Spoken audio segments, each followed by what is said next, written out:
Oke. Oke, bisa kita mulai sekarang? Ya, monggo sambil mempersingkat waktu. Ya. Oke, baik. Terima kasih. Selamat pagi. Assalamualaikum warahmatullahi wabarakatuh. Waalaikumsalam.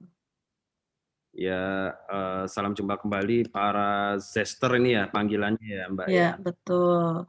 Oke, Zester. sesuai namanya ya Zest. Jadi tetap semangat ya, energik dan penuh dengan keceriaan pastinya. Walaupun Amin. weekend ini tetap kita luangkan waktu ya untuk belajar, sharing, dan tentunya nanti mungkin kita akan lebih banyak diskusi gitu ya, untuk memperkaya wawasan kita ya, baik tentang HR, kemudian maupun tentang OD, dan lain-lain hal tentang itu ya, khususnya juga tentang bisnis nantinya. Karena terus terang tema OD itu nggak bisa berdiri sendiri ya. Akhir-akhir ini malah kemudian lebih banyak unsur bisnisnya. Jadi kita mau nggak mau harus belajar, harus membuka pikiran kita untuk mau belajar lain ya di luar psikologi mungkin karena mayoritas di sini dari psikologi, kemudian juga mau belajar hal-hal terkait apa namanya bisnis, strategi maupun perilaku itu sendiri ya, karena basicnya adalah dari human. Nah, baik, kurang lebih saya dikasih waktu berapa jam, Mbak Yosri? Kurang lebih 1 jam untuk penjelasan materinya. Oke, baik. Karena OD ini kan cukup komprehensif ya, jadi ya semoga bisa dimanfaatkan waktunya. Oke, baik. Oke, dalam 1 jam ini saya akan coba sampaikan ya, mungkin tidak hanya textbook ya, textbook perlu ya karena bagian dari pemahaman kita tentang definisi OD itu sendiri, ya kemudian teori-teorinya. Nah, tapi di sela-sela teori barangkali saya akan coba benturkan dengan realita yang ada ya, sesuai dengan experience ya. Saya di Telkom kurang lebih sudah 11 tahun, menginjak 11 tahun. Dalam 11 tahun itu saya loncat-loncat ya. Pertama sekali ada di bagian proses manajemen ya. Barangkali mungkin teman-teman yang ada di psikologi maupun teknik industri barangkali tidak asing dengan flowchart ya dan bisnis proses manajemen, karena ini nanti bagian dari, kalau di psikologi mungkin bagian dari input untuk merancang apa namanya struktur organisasi maupun job analisis ya. Nah, begitupun juga di teknik industri pastinya akan banyak kepake. Nah, kemudian saya loncat lagi ke organization design ya, khususnya untuk struktur organisasinya itu sendiri ya. Nah, ini nanti mungkin yang akan bisa saya sharingkan terkait struktur organisasi ini, tidak bisa berdiri sendiri, tidak hanya bicara apa namanya itu ya, kotak dan garis gitu ya. Tapi juga nanti kemudian ada unsur-unsur lain yang saling berinteraksi di dalam situ gitu ya. Dan lesson learn-nya lebih banyak kemudian karena kita fokusnya lebih fokus kepada flow chart ya atau mungkin chart dari organisasi, kadang-kadang malah lupa unsur dari manusianya itu sendiri. Nah, ini pas kalau kita bahas OD. Nah, kemudian setelah itu saya loncat lagi ke bagian organization effectiveness ya, khususnya tapi lebih kepada SR ya. Ya, di sini saya kemudian melakukan measuring ya, termasuk diagnosing mengenai human capital itu sendiri seperti apa ya, dan juga melakukan measurement-nya contohnya ya dalam berbagai tools-tools survei ya, seperti engagement, kemudian kemudian survei kepuasan ya, kemudian cultural health index dan seterusnya. Nah, tentunya itu semua bagian dari elemen-elemen yang akan kita bahas di pagi hari ini ya, khususnya tentang OD. Dan terakhir saya loncat lagi ke bagian CSR ya, atau corporate social responsibility, ya, bicaranya lebih makro lagi. Ketika saya berada di HR, elemennya adalah karyawan, ya, dan organisasi pastinya. Ketika saya berada di CSR, elemennya sudah lebih makro lagi, yaitu community. Namun sebenarnya apa yang kita pelajari, baik itu dari organisasi di dalam perusahaan maupun masyarakat, kesamaannya satu, yaitu sama-sama kita mengelola manusia, ya, atau people. Nah, oleh karena itu ilmunya juga sama, nggak akan jauh-jauh dari human relation juga gitu ya. Nah, baik, itu sedikit perkenalan seperti yang sudah disampaikan di awal tadi. Outline-nya kurang lebih seperti ini ya dalam 1 jam ke depan ya. Tapi tentunya untuk focusing kita tidak akan kupas semuanya. Kita akan coba highlight ya beberapa tema-tema khusus terkait OD ya. Pertama mengenai OD itu sendiri seperti apa. Nah, kemudian karena OD itu juga identik dengan perubahan ya sebagai salah satu mekanismenya, maka di poin 2 ini akan kita bicarakan tentang change-nya itu sendiri seperti apa. Nah, kemudian ketika kita mempelajari perubahan tadi ya atau teori perubahan, nanti juga akan diawali dengan apa yang disebut dengan diagnosing ya, atau mendiagnos dari kondisi sebuah organisasi itu seperti apa. Nah, yang paling menarik dari OD sebenarnya di poin 4 ya, karena itu adalah action-nya. Itu yang kemudian disebut dengan intervention. Saya pikir rekan-rekan juga sudah familiar ya dengan keempat tahapan ini. Tentunya akan lebih baik jika nanti kita saling sharing ya untuk melengkapi pemahaman kita tentang dalemannya OD itu sendiri seperti apa. Mungkin saya akan lebih banyak nanti kan bicara dari aspek empiriknya ya, sesuai dengan experience yang saya alami. Namun sebelum kita membahas ini semua ya, saya perlu sampaikan satu hal ya sebagai apa ya, konteks mengapa kemudian kita bicara OD ya. Jadi kalau untuk textbook literatur selain dari materi ini, rekan-rekan pasti akan bisa banyak mempelajari dari referensi maupun textbook. Tapi saya akan coba menghadirkan satu cerita atau story ya untuk membawa alam pemikiran kita sama-sama bisa menyelami apa atau dan kenapa kemudian kita memerlukan OD gitu nantinya ya, khususnya dalam konteks praktisi nantinya ya. Nah, saya awali dulu ya dengan cerita ya, kita throwback dulu di awal abad 20 ya. Ya, pada saat itu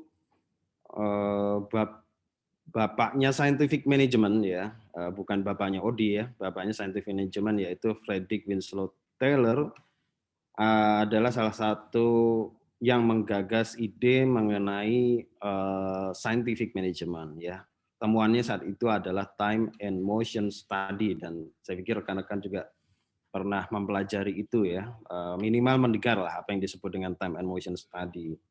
Lebih banyak ini masuk dalam materi kuliah teknik industri ya. Namun ceritanya di situ adalah ternyata F.V. Taylor menemukan sebuah cara bagaimana mengoptimalkan sebuah proses bisnis ya dengan mere-engineering ya, teknisnya itu adalah berupa shovel atau skop ya, bahwa ukuran skop itu mempengaruhi efisiensi waktu untuk mengantarkan ya apa yang disebut dengan iron ore ya, atau biji besi saat itu. Temuan F.V. Taylor di awal tersebut itu menginspirasi banyaknya movement-movement selanjutnya yang kemudian mencoba membahas mengenai bagaimana kita bisa meningkatkan efisiensi ya, bagaimana kemudian produktivitas bisa digenjot lagi dan seterusnya dan seterusnya. Maka di era tersebut muncul apa yang disebut dengan Fordism gitu ya, atau Henry Ford saat itu dengan General Motor ya. Kemudian tentu aja ada business process reengineering, lean manufacturing, Six Sigma dan seterusnya. Nah, namun ada impact-nya yang kemudian muncul ya ketika sebuah ide itu bergulir dalam jangka waktu yang cukup panjang. Tentunya impact itu positif ya. Pertama dari aspek proses improvement ya, ada improvement dari efisiensi waktu yang sebelumnya mungkin memakan waktu lebih lama menjadi lebih cepat ya. Kemudian ada service quality, standardization ya dengan Six Sigma dan seterusnya. Nah, namun ternyata ada negatif impact-nya juga ya yang kemudian menjadi salah satu handicap ya di era situasi seperti saat ini ya. Konon orang menyebutnya adalah VUCA ya. Eranya VUCA yaitu volatility, volatility ya, uncertainty, complexity dan ambiguity. Nah, salah satu impact dari scientific management itu adalah birokrasi ya. Karena birokrasi dalam arti untuk menciptakan sebuah proses yang terdepartementalisasi sehingga kemudian setiap unit bisa fokus untuk mengerjakan pekerjaannya masing-masing itu satu sisi meningkatkan proses improvement. Tapi ketika kemudian tantangannya adalah ternyata dari situ kemudian muncul yang disebut dengan silo thinking ya, atau silokrasi, maka muncul handicap atau challenge di situ ya. Orang yang tadinya sudah nyaman ya bekerja di back office misalnya gitu ya, tapi kemudian dia dituntut untuk job enlargement misalnya ke unit marketing ya, ya memang cukup ekstrim ya. Tapi kemudian di situ akan muncul kecemasan-kecemasan atau ketidaknyamanan untuk bekerja yang pada akhirnya menurunkan performance dia dalam bekerja. Nah, namun nanti akan kita pelajari di era saat ini sudah tidak bisa lagi ya kondisi-kondisi yang sifatnya birokrasi tersebut akan kita pertahankan. Kemudian organizational inersia ya atau kelembaman organisasi. Nah, itu tadi sama juga dengan kenyamanan-kenyamanan yang terjadi di sebuah korporasi atau organisasi atau perusahaan ketika standarisasi sudah berlaku ya, sudah lengkap nih toolsnya dari aspek dokumen standarisasinya, instruksi kerjanya, bisnis prosesnya itu lengkap gitu ya. Yang tidak disadari kemudian muncul complacency ya, muncul kelembaman ya. Sehingga ketika akan dilakukan sebuah perubahan, cenderungnya muncul resistensi dari situ. Nah, yang tidak kalah mengerikannya ya istilahnya, dari sekian impact tersebut adalah munculnya mediocrity. Jadi cenderung perusahaan itu ya so-so aja performanya gitu ya. Tidak harus kemudian memiliki ambisius goal ya yang kemudian harus dicapai untuk outperform dari kompetitornya atau kemudian mencapai strategi objektifnya gitu. Cenderung kemudian perusahaan bermain aman ya atau safety player. Nah, ini ada beberapa impact yang kemudian muncul dari puluhan tahun kita menerapkan scientific management. Pun juga kepada karyawannya gitu ya. Jadi kondisi-kondisi standarisasi ya, kemudian apalagi tadi efisiensi ya, kemudian bisnis proses manajemen yang sifatnya sudah pakem gitu ya. Pada akhirnya tanpa disadari kemudian menciptakan suatu kondisi di mana perusahaan memperlakukan manusia bukan lagi sebagai manusia, tapi seperti robot gitu ya. Doing the same things every time ya, melakukan hal yang berulang hal sama setiap waktu. Dan ini tentunya nanti akan memunculkan hal yang tadi disebutkan ya, kelembaman ya maupun kemudian komplasensi dan seterusnya. Organisasi bukan lagi human organization ya, tapi lebih kepada activity factories. Pabriknya aktivitas kegiatan ya. Sudah hilang elemen-elemen humanismenya di dalam sebuah organisasi. Satu hal lagi ya untuk melatar belakangi ya, seringkali memang bentuk organisasi structure ya saya bilang dalam hal ini terinspirasi banyak mendapatkan benchmark ya bisa disebut gitu ya sebagai driver awalnya dari struktur organisasi tentara ya, struktur organisasi tentara. Seperti apa sih struktur organisasi tentara? Pastinya chain of command-nya itu sangat strict ya. Pola hierarkinya itu sangat strict ya. Yang itu kemudian menciptakan situasi di mana ketika pola hierarkis lama-kelamaan dilakukan akan menciptakan kondisi di mana staf ya atau anak buah itu selalu menunggu arahan dari atasan gitu ya. Tidak ada proaktif atau kemudian inisiatif yang muncul dari karyawan boro-boro itu, apalagi kreativitas ataupun inovasi yang muncul dari karyawan tersebut. Inovasi itu banyak munculnya ya. Dan ini mungkin bisa kita sebut dengan terminologi entrepreneurship ya, atau mungkin kalau di dalam perusahaan adalah intrapreneurship. Chain of command, kemudian rank and file ya, kemudian kesatuan unity of command itu juga menjadi salah satu yang kita adopt ya dari struktur organisasi tentara ya, yang kemudian menciptakan situasi yang di poin 2 ya, kita lebih nyaman mengikuti ya. Ya ada istilahnya kalau di dalam manajemen agile management di literatur terkini ya, itu yang disebut dengan waterfall. Waterfall itu seperti air terjun ya. Kita nunggu sesuatu itu muncul dari atas gitu. Menunggu sesuatu itu clear, kemudian baru dieksekusi oleh anak buah. Dan sifatnya sekuensial gitu. Satu rangkaian berjalan secara serial, nggak bisa kemudian kita koreksi ketika ada feedback di tengah jalan ya, kemudian kita improve lalu jalankan lagi, nggak bisa seperti itu ya, karena pendekatan waterfall itu seakan-akan semua harus berjalan sempurna dulu ya, terencana secara sempurna baru kemudian dieksekusi. Nah, ini situasi-situasi yang kemudian menjadi challenge di organisasi kita di tahun 2000-an ke atas ya, sampai sekarang. Nah, lalu kemudian satu hal lagi mungkin slide pengantarnya ya, bahwa bagi yang mungkin pernah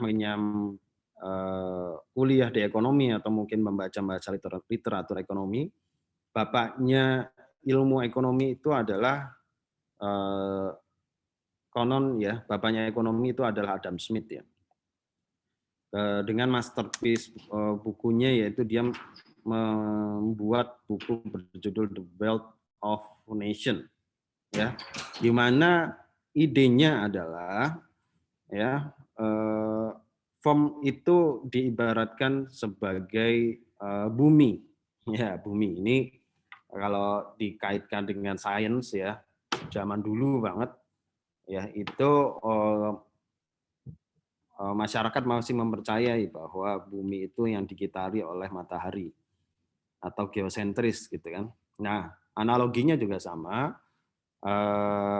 dalam aliran atau school of thought ekonomi ya selama beberapa abad itu diyakini bahwa customer yang butuh perusahaan gitu. Namun di abad 21 ya, semenjak era Peter Drucker, aliran atau school of thought-nya berubah ya. Bukan lagi customer yang butuh firm, tapi kebalik ya. Bumi yang mengelilingi matahari atau planet yang mengelilingi matahari atau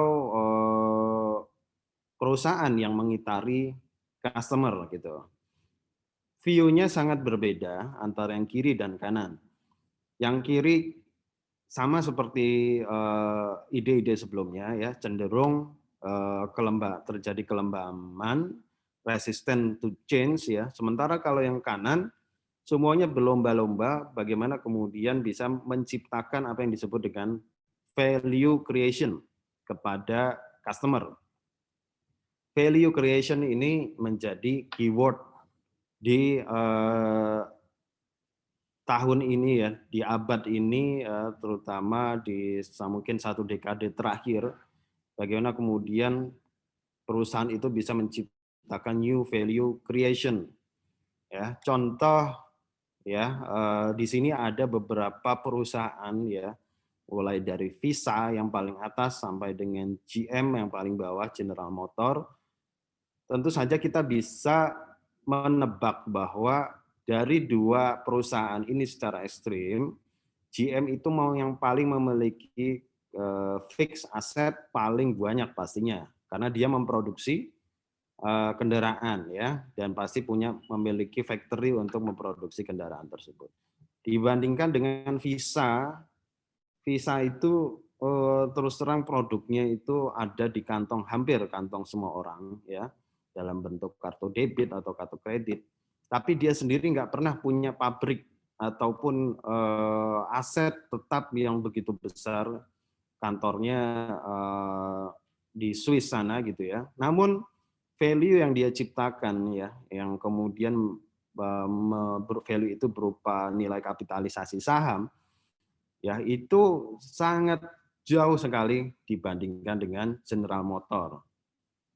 Ya, dalam perbandingannya dengan aset tetap yang dia miliki. Artinya mindset-nya yang kemudian mulai bergeser ya, yang tadinya serba pabrik, yang tadinya serba standarisasi, makin ke sini bahkan aset itu menjadi hilang ya, atau lenyap. Perusahaan tidak harus memiliki aset tetap dalam rangka menciptakan value creation kepada customer.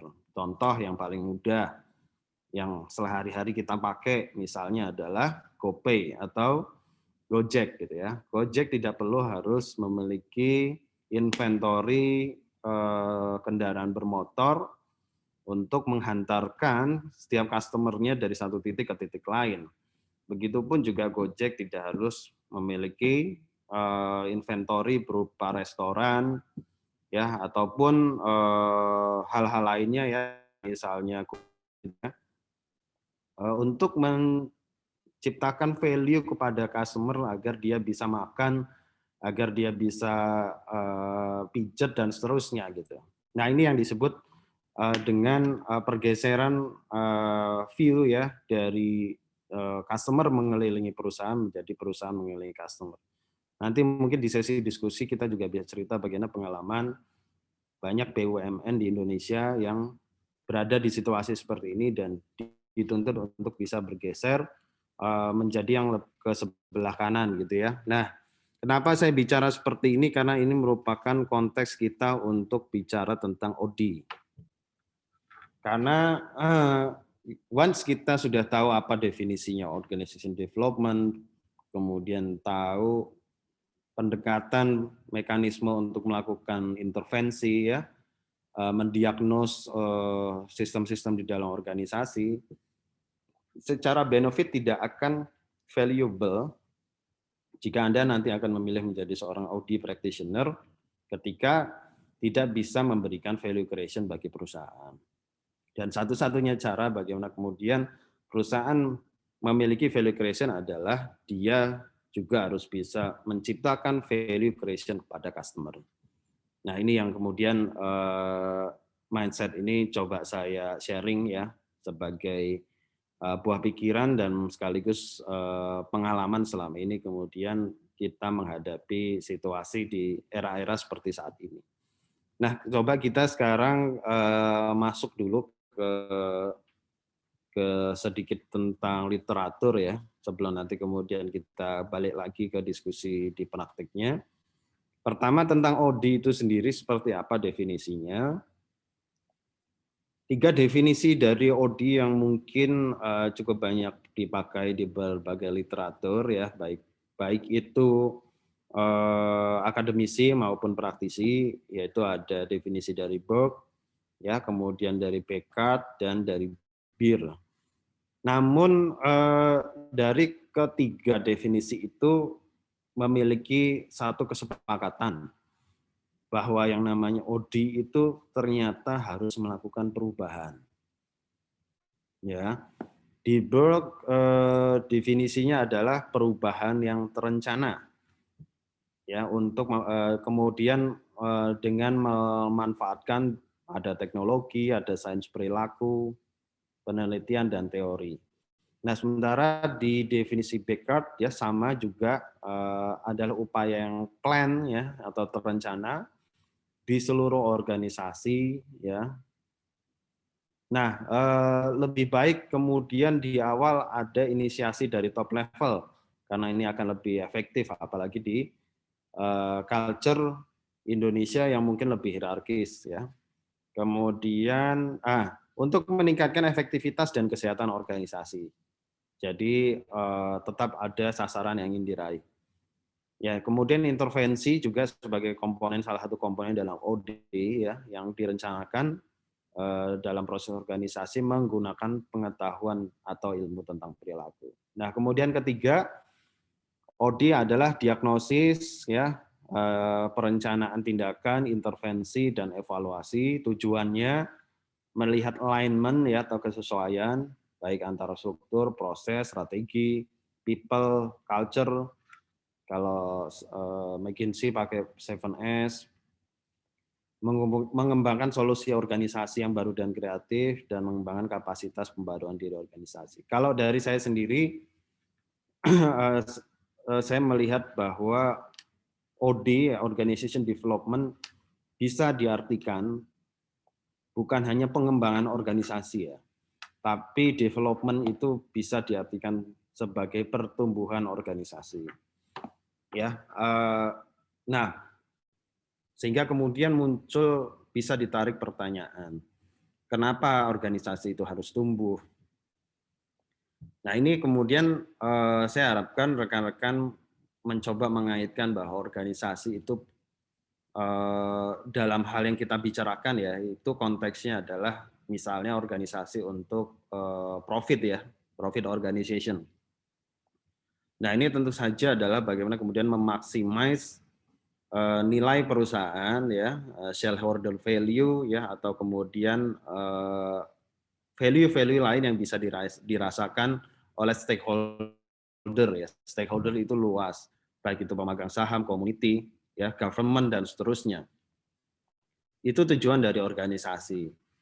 Ya, jadi ketika kita tidak buy-in bahwa organisasi nggak perlu tumbuh ya, sekedar ada saja udah bagus gitu. Misalnya kita punya startup, misalnya kita punya perusahaan baru ya di bidang digital mungkin, tentunya harapannya organisasi atau perusahaan tersebut itu berkesinambungan atau going concern ya.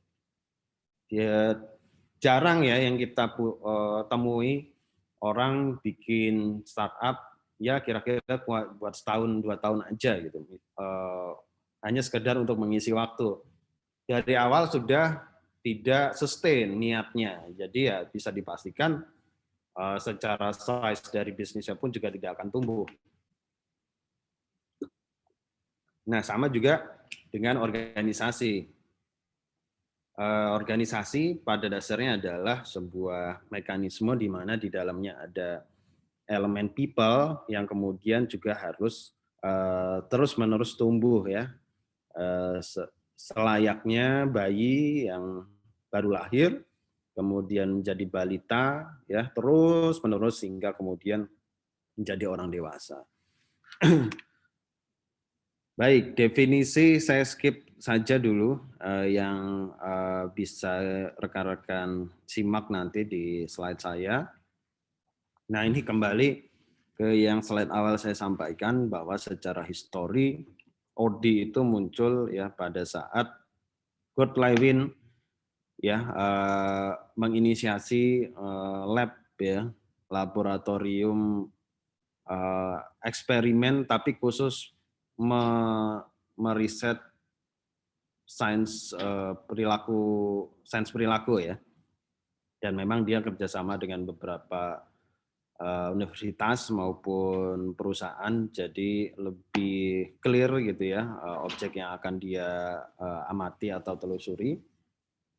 Nah kemudian makin kesini ada banyak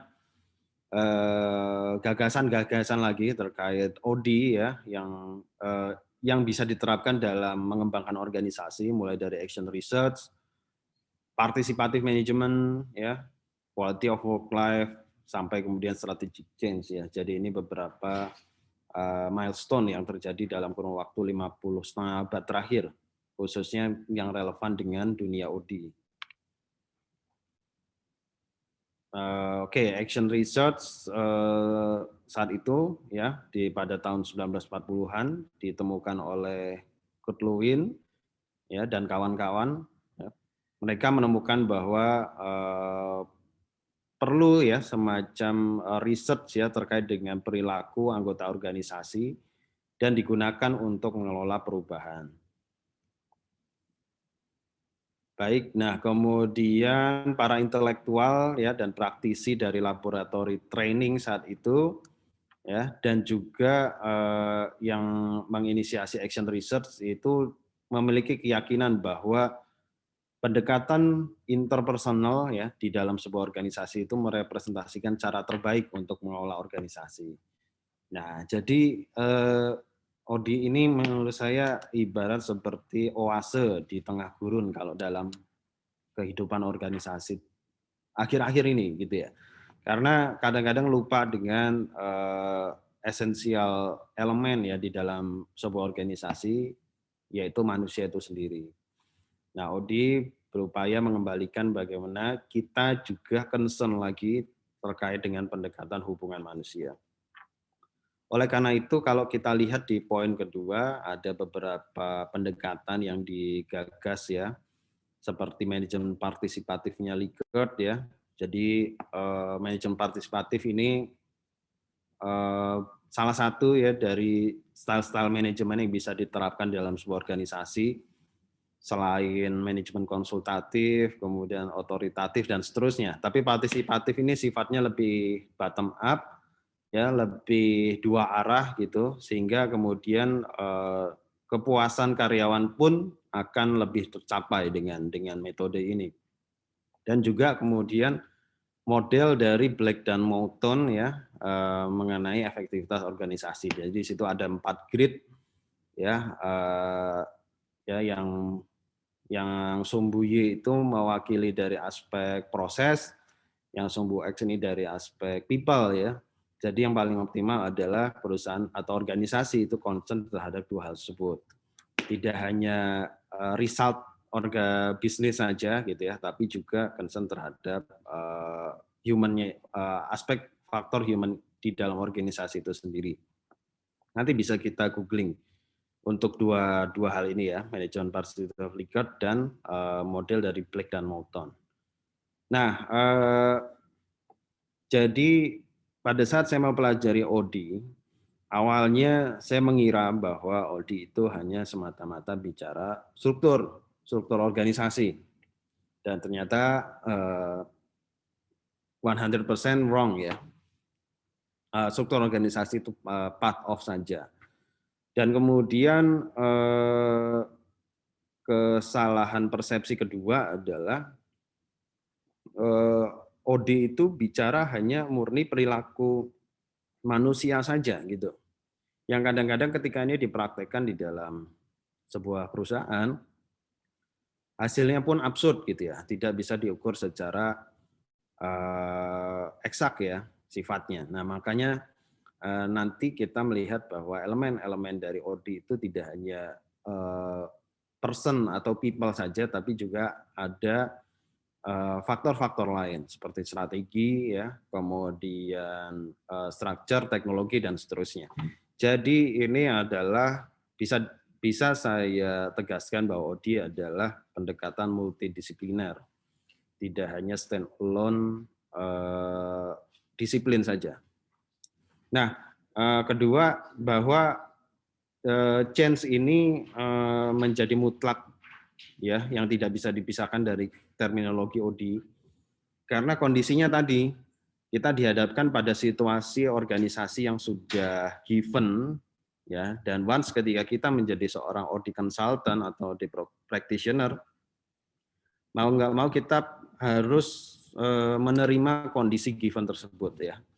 Dan kemudian bagaimana cara menumbuhkan atau mengembangkan organisasi itu menjadi kondisi yang lebih baik. Nah, situasi itu tentu saja butuh yang namanya cara untuk mengubah ya, atau mekanisme bagaimana kemudian memindahkan sebuah organisasi, sebuah kondisi organisasi dari A menjadi A aksen. Oleh karena itu kita mau nggak mau mutlak belajar juga tentang change. Bahwa memang perubahan itu pasti ada dan selalu melekat di setiap kehidupan orang ya, setiap kehidupan kita, baik kita sadari maupun tidak, itu sebagai sebuah change yang serius misalnya. Tapi setidaknya kita bisa bagi penyebab atau driver dari change tersebut menjadi dua hal. Pertama adalah external forces dan kedua adalah internal forces. Dan ini sangat menarik sekali dan sangat kaya sekali kalau kemudian kita langsung praktekkan ke dalam study case yang ada di banyak perusahaan.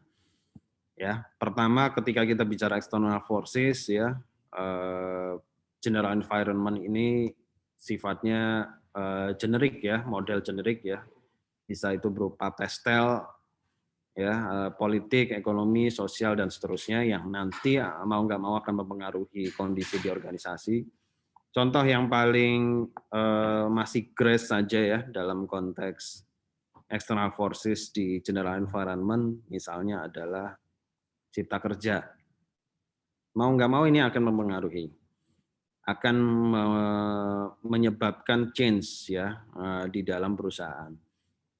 Jika sebuah korporasinya itu sudah established ya, barangkali juga tidak terlalu banyak terdampak secara signifikan dari keberadaan undang-undang tersebut, barangkali change-nya sifatnya pun juga tidak akan signifikan. Tapi bagaimana halnya ketika kemudian perusahaan-perusahaan itu yang mempekerjakan banyak pekerja ya dengan sistem kontrak ya, ataupun mungkin dengan sistem outsourcing ya. Nah tentu saja ini akan banyak terdampak dari perubahan regulasi yang terjadi akhir-akhir ini. Kemudian business environment, nah ini yang tadi saya bilang di awal bahwa mau nggak mau kita pun juga harus coba exercise ya untuk mempelajari framework terkait bisnis maupun strategi ya. Nanti di slide selanjutnya kita kupas sedikit mengenai Porter 5 Forces ya, untuk mendiagnosis lingkungan bisnis yang terjadi di sekitar perusahaan. Justru yang paling banyak menjadi concern ya oleh orang HR itu yang di sebelah kanan, yaitu internal forces ya, karena ini ya makanan sehari-hari.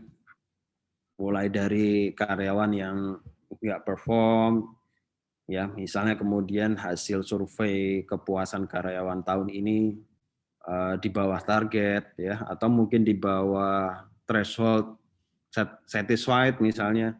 Kemudian ada visi misi baru yang dicanangkan perusahaan, yang kemudian juga harus dipahami oleh karyawan, terus muncul pemimpin baru misalnya, ganti direksi ya, dan seterusnya sampai ke level paling bawah, sampai kemudian jika terjadi konflik. Nah ini contoh-contoh yang mendrive terjadinya change ya, baik di eksternal maupun internal.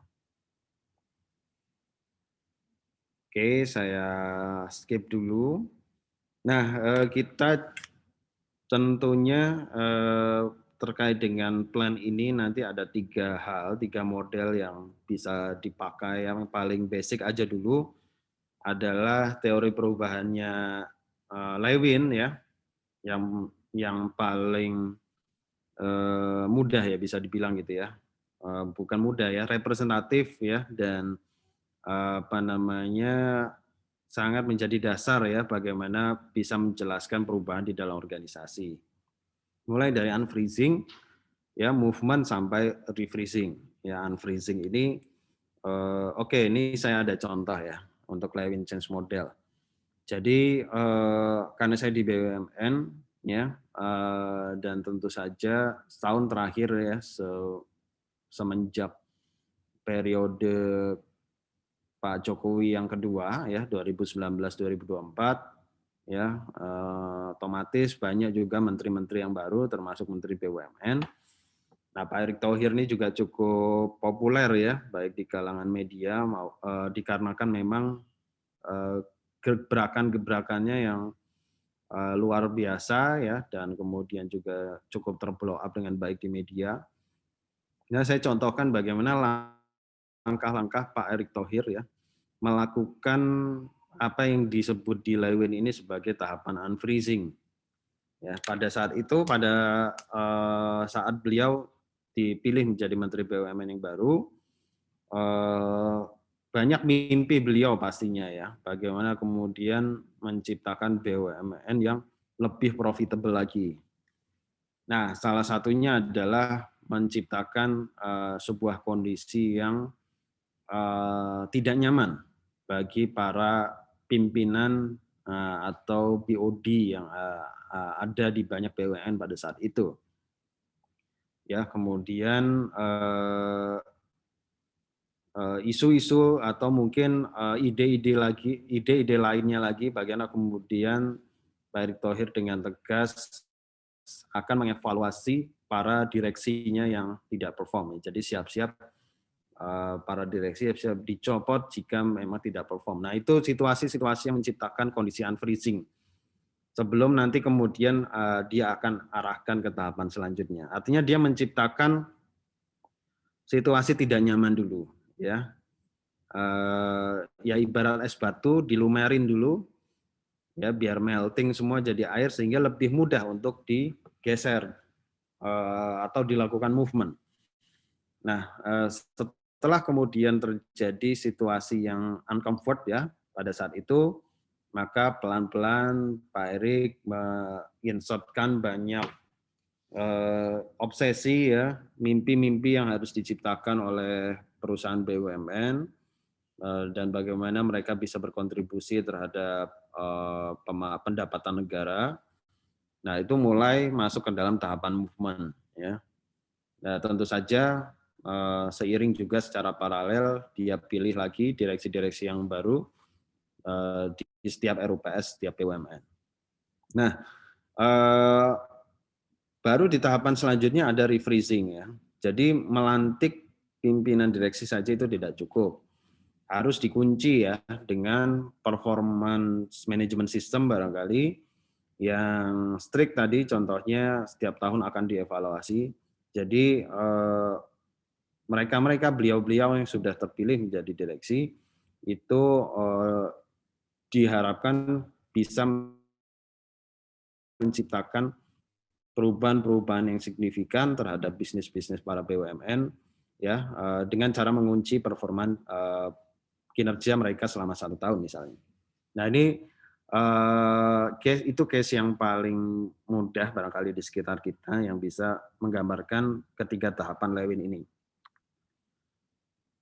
Baik, ini penjelasannya lebih detail mengenai unfreeze, move sampai refreeze ya.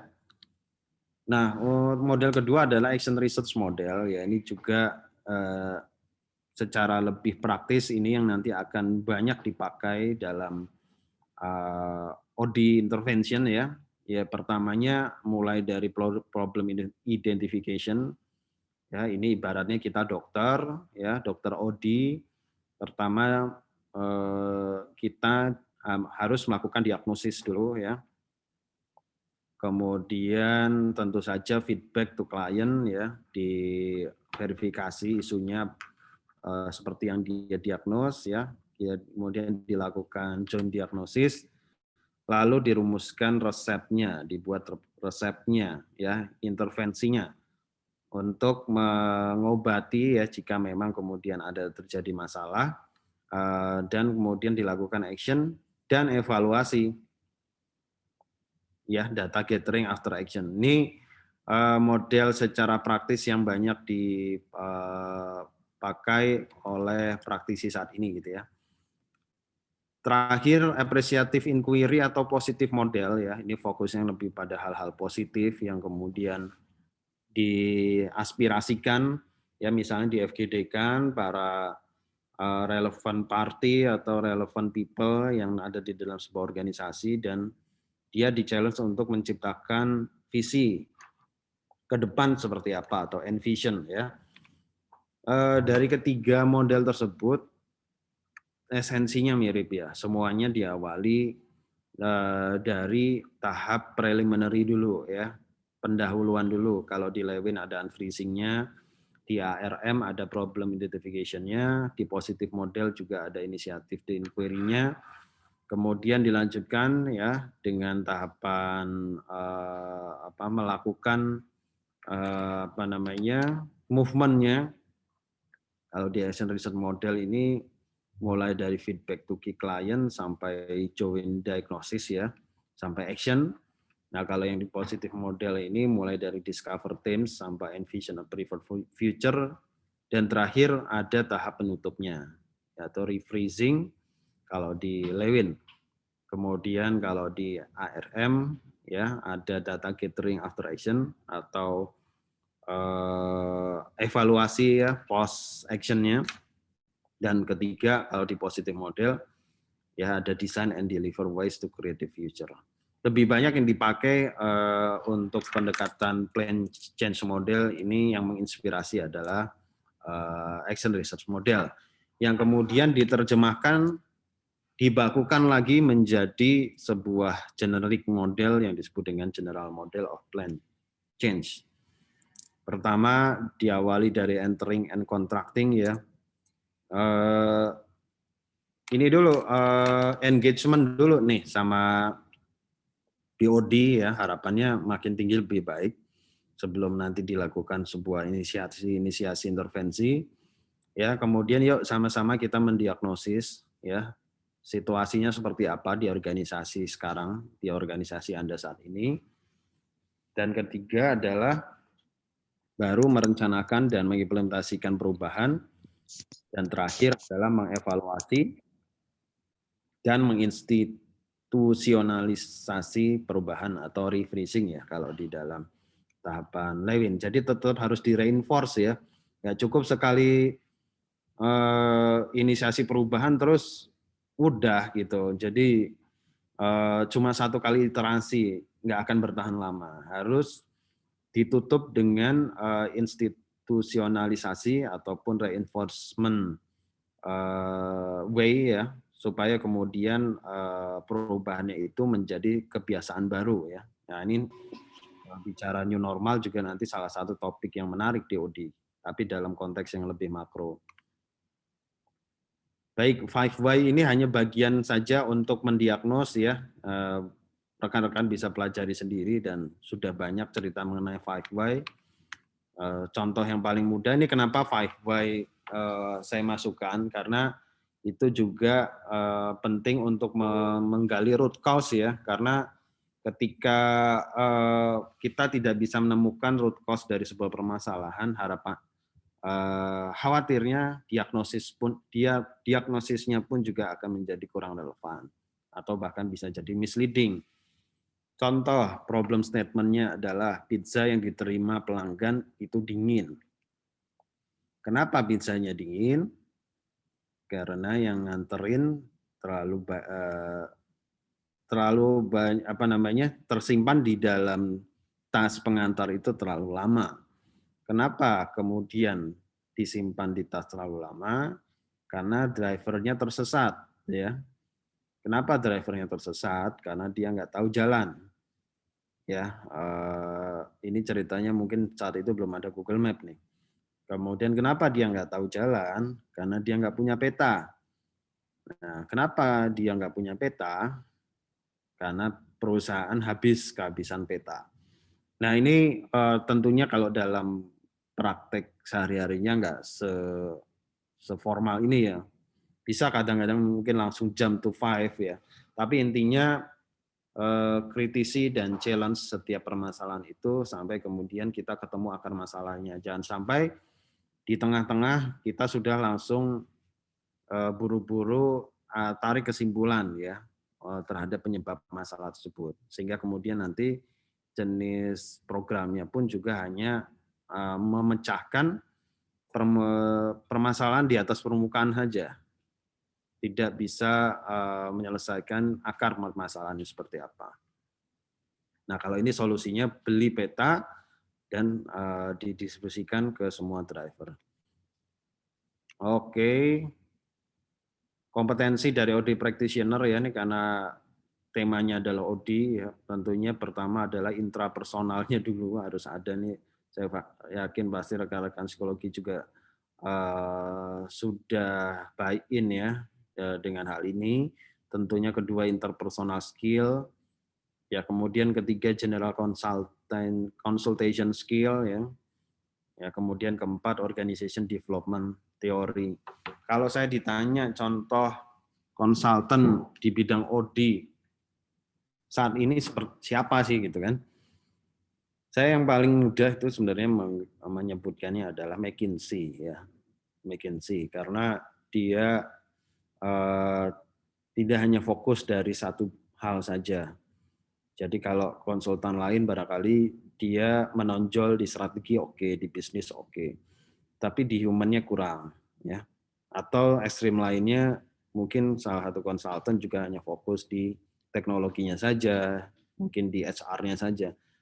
Nah, tapi kalau case untuk OD yang ideal, menurut saya saat ini adalah contohnya adalah McKinsey.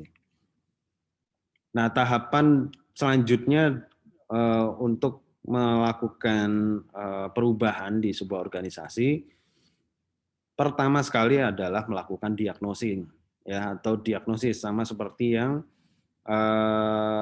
teori dari General Plan of Change tadi gitu ya. Jadi pertama sekali kita harus lakukan diagnosis dulu. Sebenarnya ada apa sih organisasi yang Anda berada di dalamnya saat ini, apakah dia organisasi itu sakit atau mungkin baik-baik saja gitu ya. Makanya harus dilakukan diagnosis terlebih dahulu. Definisinya yaitu proses memahami bagaimana organisasi saat ini berfungsi ya dan memberikan input awal yang diperlukan untuk merancang intervensi ya. Nah, diagnosis ini merupakan proses kolaboratif antara orang-orang di organisasi dan konsultan pengembangan organisasi. Ngumpulin informasi, analisis, dan tarik kesimpulan untuk kegiatan perencanaan dan juga intervensi. Organisasi itu kemudian untuk didiagnosis secara komprehensif dibagi menjadi 3 bagian. Pertama ada organizational level ya, ini di level makro ya di skop organisasi, kemudian beranjak ke bawah lagi ada di grup level, ya kemudian ke paling bawah itu ada individual level. Nah ini masing-masing beda input proses outputnya. Kalau yang di organization level inputnya adalah general environment, industry structure, ya kemudian di dalamnya ada strategi, culture, teknologi, human resource structure, outputnya adalah organization effectiveness atau efektivitas organisasi. Contohnya apa sih organization effectiveness? Paling gampang ya kalau untuk profit organization adalah produktivitas, ya, revenue, sales, net income, kuantitas dari produksi dan seterusnya. Nah, kemudian beranjak ke yang group level, ya, inputnya adalah struktur nih, struktur organisasi. Ya, jadi yang saya bicarakan di awal, di tengah tadi bahwa OD ini bukan hanya bicara struktur, namun struktur ini part of saja. Dalam hal ini dia berada di group level. Komponen-komponen apa saja yang ada di dalam situ? Pertama ada goal clarity, ya, group functioning, group norms, group composition, task structure. Ini terus terang ada banyak tools yang dedicated ya, atau berada di level group level ini ya. Misalnya untuk group norms ya, atau group functioning ya. Itu ada yang disebut dengan Bilbin teori gitu ya. Jadi bagaimana ketika antar anggota dengan karakteristik personality yang berbeda-beda itu berada di dalam satu kelompok, seperti apa kemudian chemistry-nya ya, quote unquote chemistry-nya, sehingga kemudian tim tersebut bisa berfungsi dengan baik. Nah, ini bagian juga yang harus jadi take concern oleh OD practitioner gitu ya. Jadi ujung-ujungnya organisasi itu kumpulan dari tim-tim di dalamnya. Ya. Tim itu bisa berupa unit, bisa berupa departemen, bisa berupa sub-unit, sub-departemen, dan seterusnya. Tapi output yang diharapkan adalah munculnya tim effectiveness, ya, quality of work life, ya, performance daripada tim tersebut, dan seterusnya. Kemudian yang paling ujung ya, paling mikro yaitu individual level. Inputnya selain struktur organisasi juga ada grup desainnya dan ada personal karakteristiknya.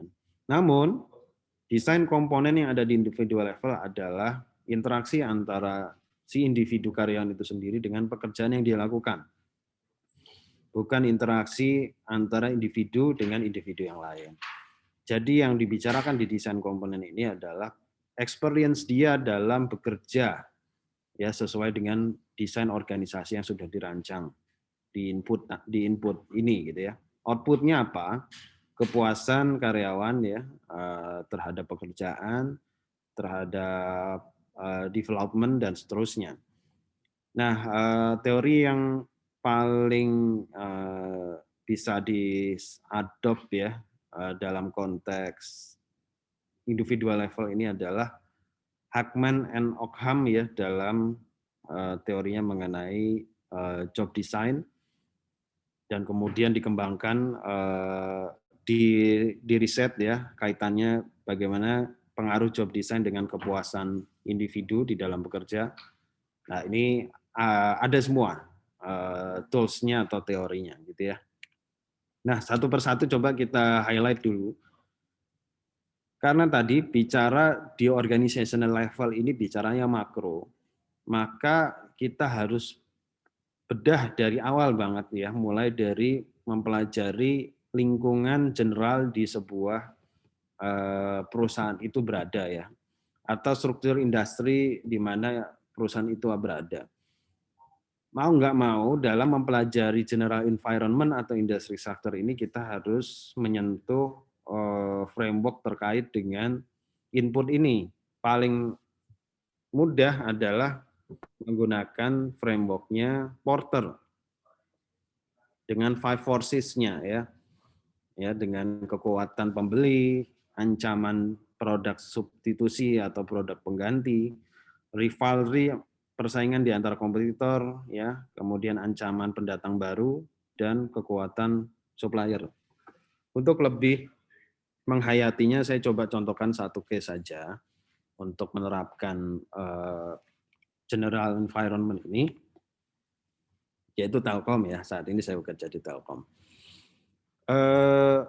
Dari 5 komponen ini, yang paling berpengaruh terhadap keberadaan Telkom itu bukan di 4 komponen lainnya, tapi ada di 1 komponen, yaitu threats of substitutes. Kenapa saya bilang begitu? Karena kalau threats of entry, mungkin dari sini dulu. Mulai dari rivalry competitors ya, dibandingkan kompetitor-kompetitor lainnya cenderung kita leading dan tidak terlalu menciptakan sebuah perubahan yang signifikan dalam konteks kompetitor. Begitupun juga supplier power, buyer power itu pun juga terkendali gitu ya. Threats of entry apalagi orang atau perusahaan yang ingin bergerak di bidang internet atau telekomunikasi itu butuh sangat besar untuk mengeluarkan investasi atau capex di awal. Jadi susah orang untuk masuk di bisnis ini. Tapi kalau bicara threats of substitute ini sangat relevan sekali pengaruhnya. Contoh WhatsApp ya, WhatsApp call itu langsung mensubstitusi voice call yang selama ini kita deliver ya dengan produk Telkomsel. Misalnya kita dulu masih ingat banget ya menggunakan voice call ya maupun SMS itu harus mengeluarkan berapa uangnya ya. SMS hanya dibatasi 180 karakter mungkin kalau saya nggak lupa. Kemudian sekali SMS 350, kemudian voice call juga hitungannya per detik bahkan per menit misalnya. Sempat ada situasi misalnya perang tarif ya antar kompetitor ya, misalnya SMS gratis, kemudian telepon gratis, tapi itu pun juga masih bisa kita lewati. Tapi ketika WhatsApp call masuk, sudah habis semua produk-produk awal yang sebelumnya kita miliki. Nah ini sebagai insight ya, bagaimana kemudian ini bisa menginspirasi kita, pentingnya untuk mempelajari general environment dulu, sebelum nanti kita bicara ke OD yang lebih mikro. Nah, kemudian strategi, ya strategi ini ada di komponen yang tengah. Strategi ini juga perlu kita pelajari ya di dalam sebuah perusahaan. Untuk establish company pasti punya yang disebut dengan dokumen strategi, ya. Dan strategi itu tidak hanya bicara langkah-langkah apa yang dia lakukan, tapi mulai dari adanya misi, visi, dan values itu adalah part of strategy formulation. Ya, mulai dari visi, ya apa yang ingin dicapai oleh perusahaan, kemudian misi, ya misi itu lebih kepada alasan keberadaan organisasi, ya. Jadi kalau visi itu lebih kepada tujuan akhir ya yang ingin dicapai oleh perusahaan, tapi kalau misi ini lebih fundamental, yaitu alasan keberadaan dari perusahaan itu ya. Bisa juga disebut dengan purpose ya akhir-akhir ini. Nah, kemudian values atau nilai-nilai yang ada di dalam perusahaan ini juga nanti mulai bersentuhan ke OD dalam aspek culture. Ya, kenapa kemudian perlu adanya culture, kenapa perlu adanya values, tentunya sudah banyak literatur atau riset yang mengaitkan antara hal ini dengan kinerja sebuah perusahaan. Jadi itu part of yang perlu kita pelajari juga, mulai dari strategi, visi, misi, values, dan kalau perlu sampai kemudian kita bisa memetakan strategi tersebut ke dalam sebuah peta yang disebut dengan strategi map ya. Contohnya adalah seperti di gambar ini dengan pendekatan perspektif balance scorecard ya, mulai dari learning and growth, internal business process, customer sama finansial. Cara membacanya yang paling cepat ya, kita lihat dulu sebenarnya harapan ekspektasi customer terhadap perusahaan itu apa sih? Misalnya on time flight ya, ini ceritanya bisnis penerbangan. Kemudian lowest price ya, lowest price untuk low low cost carrier ya misalnya. Dengan begitu maka akan tercetak lagi banyak banyak customer yang pada akhirnya akan meningkatkan revenue dan profitability.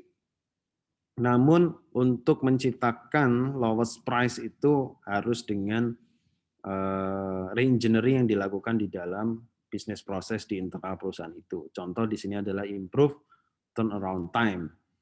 Ya, jadi kalau mendarat terbang ini harus cepat gitu. Jangan sampai telat karena akan mempengaruhi urutan-urutan selanjutnya. Dan paling fundamental, paling dasar ke semua itu tetap harus ditopang juga dengan melakukan online ground crew ya, atau petugas awak kabin yang ada dalam pesawat.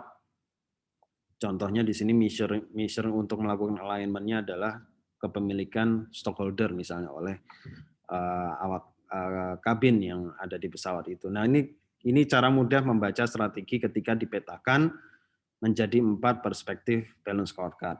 Ya, dan ini cukup komprehensif untuk membaca strategi sebuah perusahaan. Yang kadang-kadang kita nggak bisa dapatkan ini di Google ataupun di literatur, kecuali kita masuk ke dalam untuk izin riset ataupun jadi konsultan.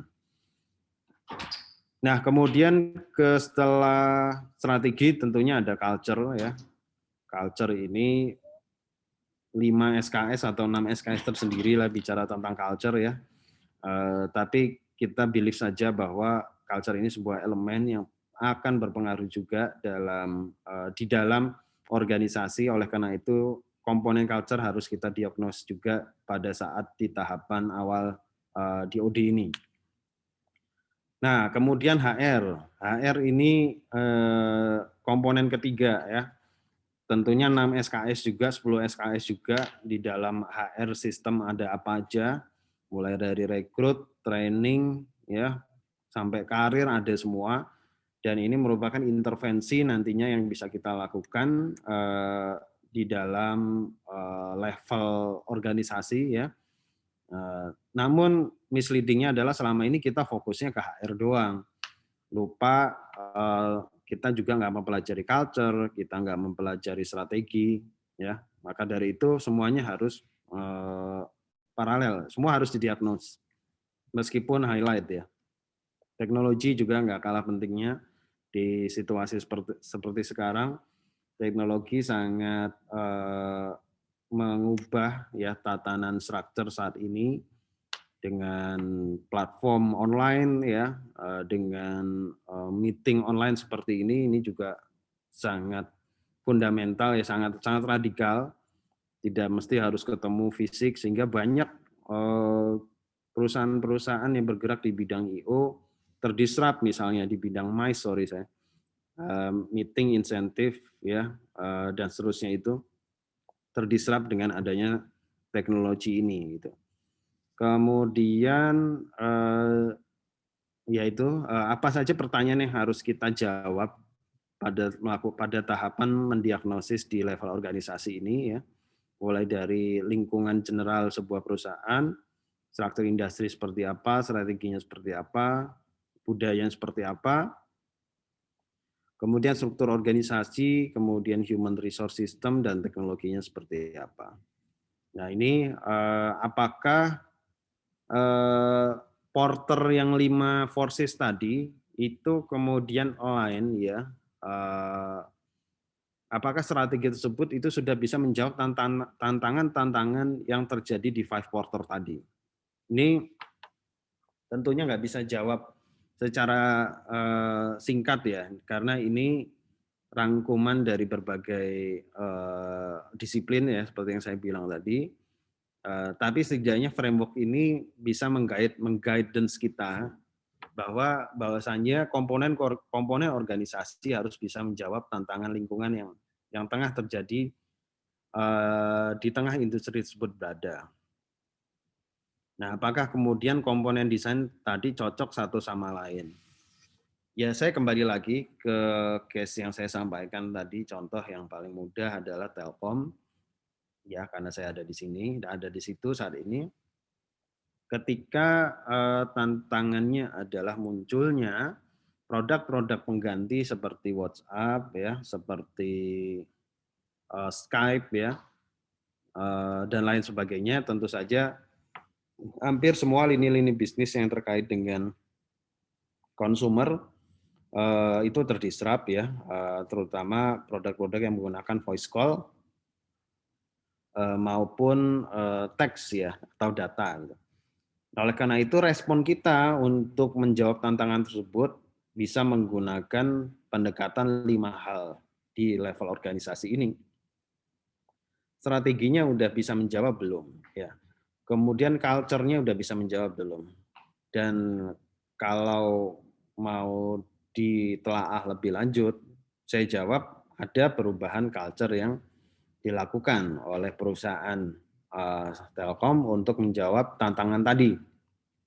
Ya, kemudian teknologi jelas, ini juga bagian yang luar biasa mengubah apa namanya situasi baik yang ada di internal organisasi maupun di eksternal organisasi, bahwa sekarang kita udah nggak bisa lagi lepas dari yang namanya teknologi. Ya, semuanya serba teknologi. Bahkan kemudian apa namanya, setiap gerak-gerik langkah kita nggak akan lepas dengan interaksi kita dengan aplikasi. Sehingga ini part of bagaimana kemudian kita bisa merespon tantangan eksternal tadi. Karena kalau nggak begitu, ya dalam bahasa yang lebih mudah, jika karyawannya aja nggak terbiasa menggunakan aplikasi, bagaimana kemudian kita bisa menjawab produk-produk di luaran seperti WhatsApp dan lain-lain gitu. Tentu saja kan ini harus dimulai dari internalnya dulu. Nah, human resource system adalah bagaimana kemudian kita bisa memberikan pertama menyiapkan dulu ya daftar-daftar kompetensi apa saja yang berbeda dibandingkan perusahaan saat dulu belum ada WhatsApp dengan saat ini ketika semuanya serba digital. Kemudian strukturnya pun demikian, yang sebelumnya sifatnya lebih hierarkis, sekarang lebih fluid ya, lebih kalau terminologinya disebut dengan networked organization ya, lebih horizontal ya, lebih matrix ya, dan sifatnya mungkin lebih banyak project based. Nah itu saya contohkan aja bagaimana prakteknya di Telkom ya untuk organization level diagnosis. Kemudian grup level diagnosis ya tadi seperti yang dipaparkan ya, pertama ada 1, 2, 3, 4, 5 setidaknya, mulai dari goal clarity ya, melibatkan seberapa baik grup memahami tujuannya.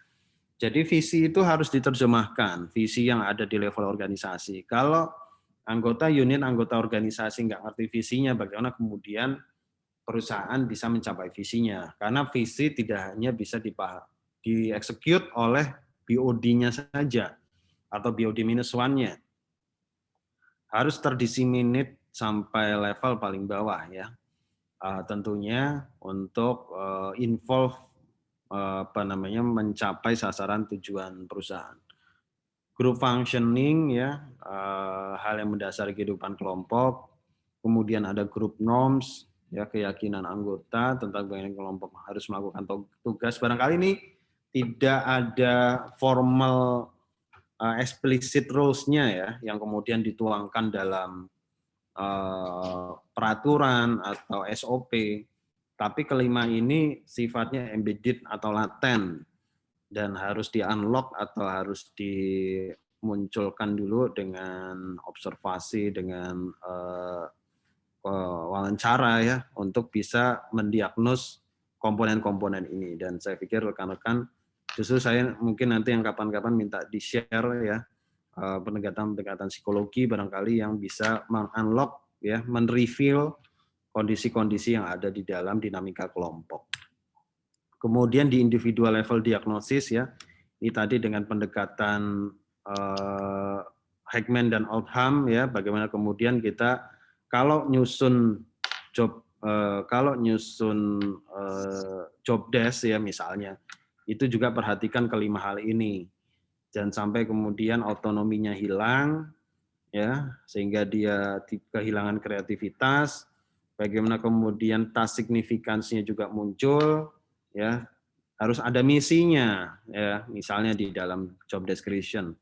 Kenapa pekerjaan event, udah mau jemput Bunda. bagaimana event seorang OB pun juga memiliki task significance dalam mempengaruhi pekerjaan-pekerjaan lain di dalam organisasi tersebut. Ya, ini dalam risetnya diyakini bahwa keberadaan kelima tadi akan mempengaruhi psychological states yang ujung-ujungnya akan meningkatkan personal and work outcomes ya. Ini satu jurnal sendiri. Nah, kemudian intervensinya ya, jangan lupa kita setelah mengetahui diagnosis organisasinya, penting bagi kita bagaimana kemudian kita melakukan intervensi. Intervensi ini serangkaian tindakan atau peristiwa yang direncanakan ya untuk membantu organisasi meningkatkan efektivitasnya. Intervensi untuk mengubah kondisi status quo, ya, upaya yang disengaja untuk mengubah organisasi menuju keadaan yang berbeda dan lebih efektif. Organisasi atau subunit ya, jadi bisa juga kita sebagai audit practitioner mungkin di-hire oleh seorang pimpinan unit karena beliau baru di situ dan ingin meningkatkan efektivitas organisasinya, kita bisa lebih fokus ke tataran yang lebih mikro ya, dan ini adalah satuannya adalah subunit dan tetap bisa dilakukan intervensi. Nah, intervensi yang efektif ini setidaknya ada 2 syarat. Pertama, sejauh mana intervensi tersebut sesuai dengan kebutuhan, kemudian sejauh mana intervensi tersebut mentransfer kompetensi manajemen perubahan kepada anggota organisasi. Jadi harapannya intervensi itu dapat menciptakan agen-agen perubahan yang baru, yang nantinya bisa menjalankan praktek-praktek perubahan once OD consultant atau OD practitioner tersebut sudah tidak memediatori proses intervensi di dalam unit tersebut. Namun tentu saja ada success factor dalam melakukan intervensi. Ya, pasti pertama adalah readiness atau kesiapan untuk berubah, change readiness ya. Ibarat kata, karena saya sekarang di CSR, beberapa case misalnya adalah bagaimana Telkom bisa melakukan proses digitalisasi kepada small medium enterprise menggunakan tools aplikasi untuk katakanlah melakukan proses akunting ya, melakukan proses pembukuan atau bahkan sampai bisa melakukan penjualan melalui marketplace. Ketika SMI-nya atau pelaku usahanya tidak mau ya atau tidak siap untuk melakukan perubahan dengan cara yang paling simpel, misalnya menggunakan handphone dan membuka aplikasi tertentu, ya artinya sukses faktor untuk melakukan intervensinya ini pun juga menjadi terhambat gitu. Kemudian kemampuan agen perubahan ya, karena di sini nanti sifatnya cascading ya, di setiap unit itu ditanam ya agen-agen perubahan yang bisa membuat change itu menjadi contagious ya, menular di seluruh organisasi, anggota organisasi. Maka capability dari agen perubahan ini pun juga harus diberikan pelatihan atau training of trainer.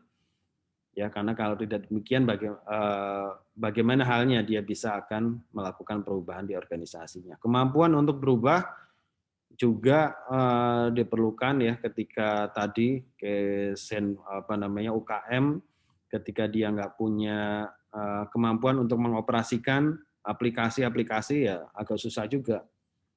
Konteks budaya apalagi dalam organisasi ya tentunya ada values baik yang implisit ya maupun yang ada di atas permukaan yang juga akan mempengaruhi efektivitas dalam melakukan intervensi.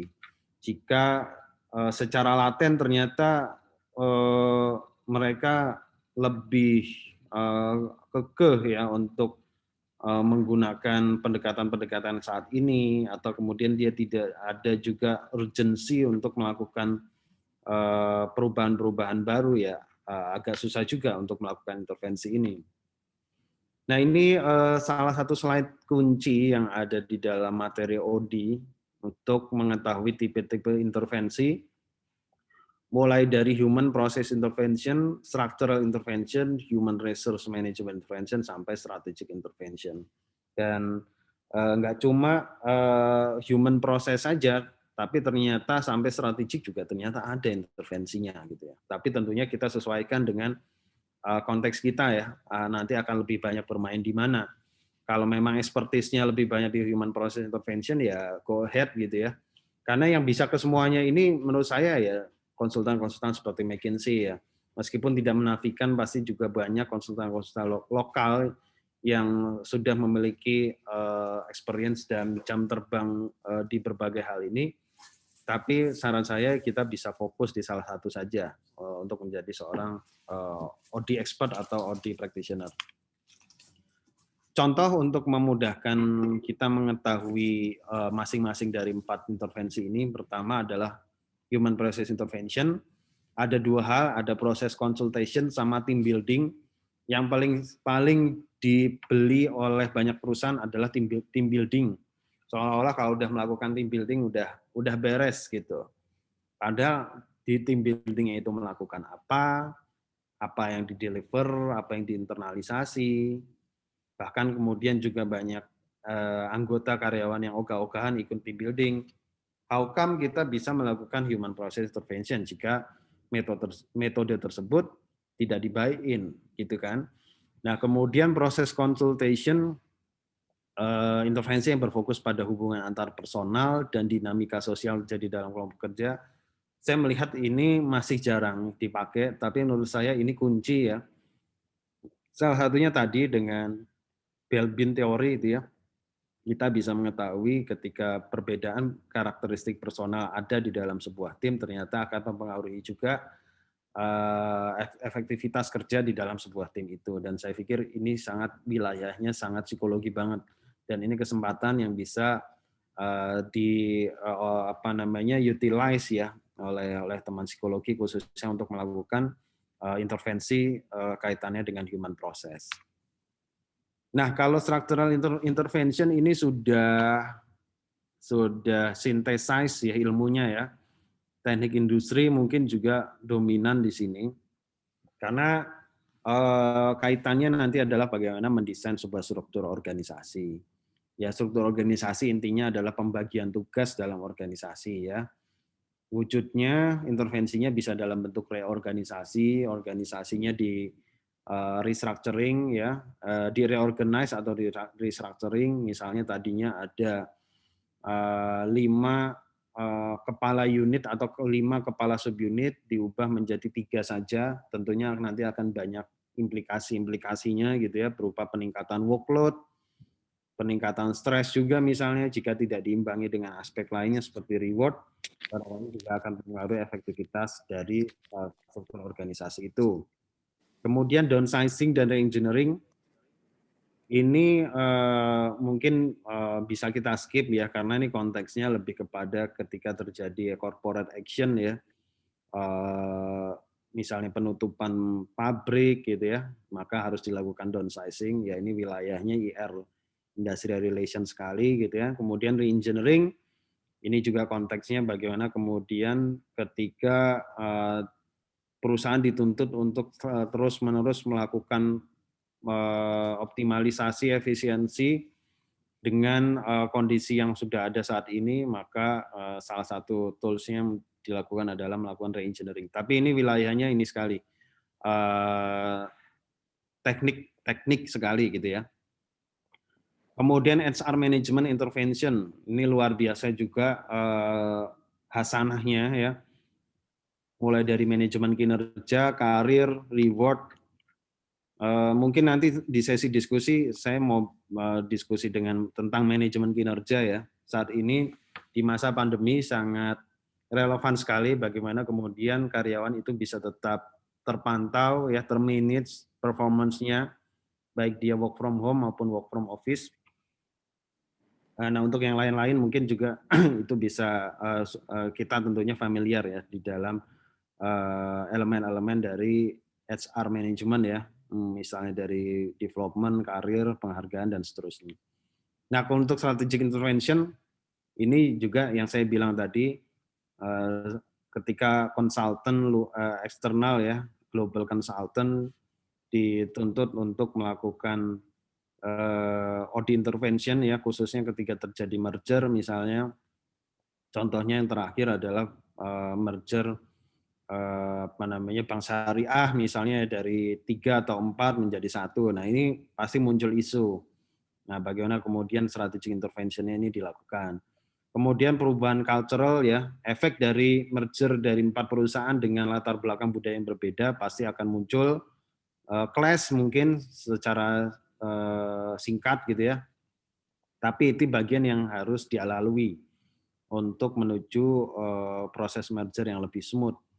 Kemudian learning organization ya, learning organization ini 6 SKS tersendiri karena harus belajar Peter Senge dan seterusnya ya. Tapi sangat penting sekali karena ini juga akan mempengaruhi akselerasi dari organisasi untuk tetap adaptif menjawab tantangan-tantangan yang ada di lingkungannya. Nah, mungkin sementara itu dulu dari saya. Meskipun nanti di dalam slide saya tetap lampirkan untuk yang desain atau struktur organisasi, tapi sekiranya untuk paparan dari saya sekian dulu.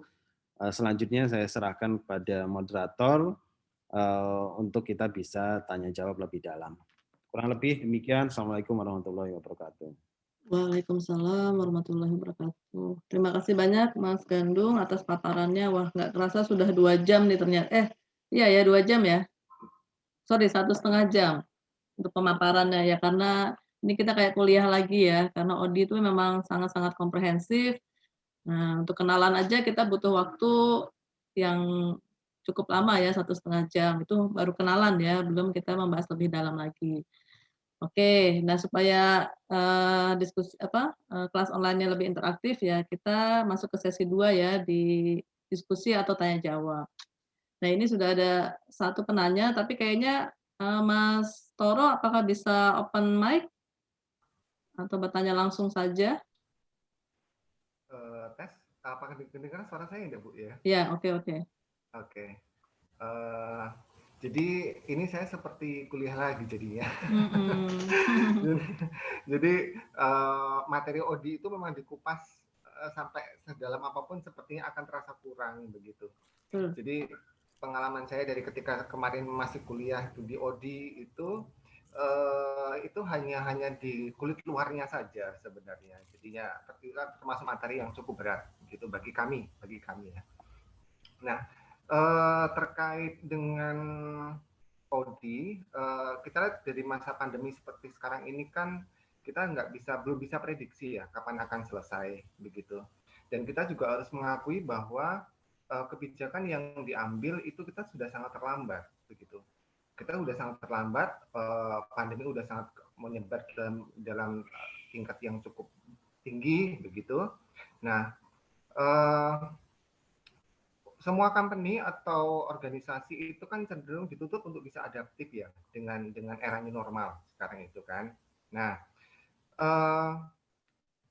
bagaimanapun kita juga harus bisa mengakui bahwa BUMN atau organisasi itu cenderung memiliki kelekatan dengan kepentingan politis yang dinamis dan praktis begitu. Nah, bagaimana ODI bisa memposisikan diri sebagai intervensi yang netral, yang bisa mampu memberikan benefit yang seimbang untuk semua kepentingan, yang mungkin dari employee-nya, mungkin dari atasan bawahan, atau dari culture masyarakat yang sekarang yang kita temuin dalam masa pandemi seperti sekarang ini. Mungkin dari aspek-aspek mikro atau bagaimana gitu. Terima kasih. Oke, terima kasih banyak Mas Toro. Waduh, pertanyaannya komprehensif juga nih. Oke, silakan Mas Gandung untuk menjawab. Ya, thank you Mas Toro ya. Jadi menarik sekali ketika kita ngambil case pandemi ini. Jadi kalau kami mengistilahkan di internal kami, COVID ini adalah sebagai panglima digital transformasi yang selama ini kita gagas gitu ya, kita inisiasi secara step by step, tapi nggak kunjung berhasil, tapi cukup dengan COVID, digital transformasi itu berjalan dengan sendirinya. Anekdotnya seperti itu. Karena kenapa? Dari situ kemudian muncul banyak perubahan perilaku yang karena memang mau nggak mau harus dilakukan oleh setiap karyawan dan juga tidak terkecuali oleh pimpinan perusahaan. Karena ancamannya adalah live ya. Ketika memang aspek survival dari seseorang itu terancam, maka kemudian tingkat perubahan yang harus dia lakukan itu makin lebih cepat gitu ya. Atau fight or flight-nya itu kemudian alarmnya itu kemudian aktif sehingga dia mau nggak mau harus menyesuaikan perilakunya agar tetap bisa survive. Nah ini kemudian yang melatar belakangi kenapa COVID ini atau pandemi ini sangat-sangat mengubah secara revolusioner, secara drastis kondisi kehidupan kita menjadi adaptasi kebiasaan baru atau new normal. Dan memang saya setuju, dalam hati saya pun juga setuju bahwa kita terlambat untuk melakukan preventive action ya dalam kaitannya merespon situasi pandemik ini. But however kita coba tarik lagi, kita coba landingkan lagi ini dengan tema OD kita ya, khususnya mungkin dengan experience saya di korporasi, bahwa salah satu aspek yang tadi ya, yang barusan saya bilang juga, yang cukup berbeda dengan adanya pandemik ini adalah behavior ya dalam bekerja yang sebelumnya kita biasa melakukan work from office menjadi work from home.